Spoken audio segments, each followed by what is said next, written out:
Okay, let's be honest. This bird bath, yeah, it's looking pretty rough. But here's the thing, if it's not clean, it could actually be harming the birds. So let's dump out that murky water. Bye, Felicia.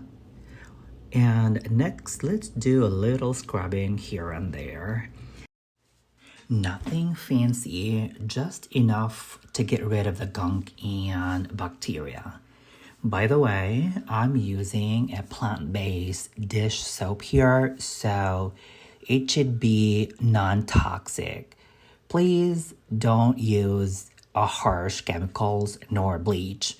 Water works perfectly. Just give it a good rinse.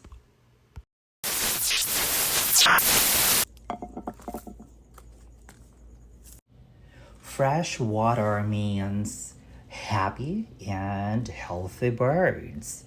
So, when was the last time you cleaned your bird bath?